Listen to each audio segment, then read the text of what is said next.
शासन के निर्देश है, क्राइसिस मैनेजमेंट कमेटी की बैठक शासन के निर्देश के इंतजार में डिले हुई थी।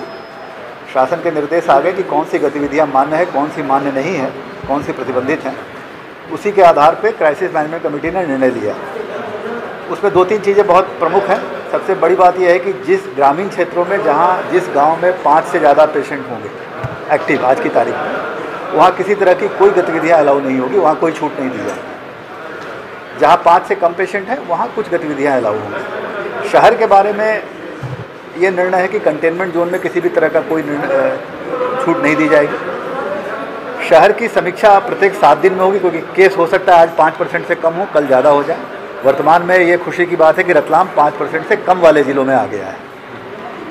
1 तारीख से यहाँ किराना दुकानें खुलेंगी स्टैंड अलोन का तात्पर्य है कि कोई मोहल्ले में अगर अलग से कोई दुकान हो, जैसे कोई बाजार हो किराना, वो नहीं खुलेगा। मार्ट नहीं खुलेंगे, मार्ट में होम डिलीवरी अलाउ होगी। किराना दुकानें स्टैंड अलोन अलाउ होगी, मोहल्ले की दुकानें खुलेंगी, फुल टाइम खुलेंगी। दूसरा, आटा चक्की खुलेगी।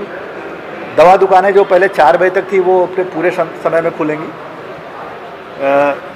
चश्मे की दुकानें जो अगर मेडिसिन शॉप के साथ लगी हों वो अलाउ होंगी। बाकी चीज़ें डॉक्टर, नर्सिंग होम, वो सब चीज़ें थी वो तो हैं ही अभी, वो तो उसमें कोई रोक नहीं है।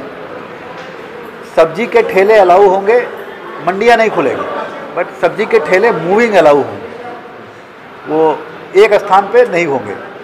फल के साथ भी यही होगा कि मूविंग अलाउ होंगे। ऑटो रिक्शा 2 सवारी मैक्सिमम, 4 व्हीलर ड्राइवर +2। लेकिन इन सब में गवर्नमेंट ने एक प्रतिबंध लगाया है कि अगर जो भी गतिविधियां अलाउ हैं, अगर किसी भी समय वहाँ 6 व्यक्ति से ज़्यादा पाए गए तो सख्त कार्रवाई होगी, दुकान सील होगी, दंडात्मक कार्रवाई होगी, वो सारी चीज़ें होंगी। शादी ब्याह में दोनों पक्ष से 10-10 लोगों की अनुमति होगी, लेकिन उनको नाम के साथ पूर्व में अनुमति प्राप्त करनी होगी। जो भी अधिकारी हम नियत करेंगे उनके यहाँ उनको नाम आएंगे सर, उनके नाम देना पड़ेगा, सबके नाम। 20 आदमी अगर कुल मिला के मैक्सिमम 20 लोग, 10 लड़की पक्ष से, 10 लड़के के पक्ष से, वर वधू 10-10। उसमें भी उनको कौन से व्यक्ति आएंगे उसकी पूर्व अनुमति लेनी पड़ेगी। ऐसा नहीं होगा कि 20 लोग इकट्ठा होकर शादी कर ली। उसी तरीके से अंतिम संस्कार में 10 व्यक्ति अलाउ हैं।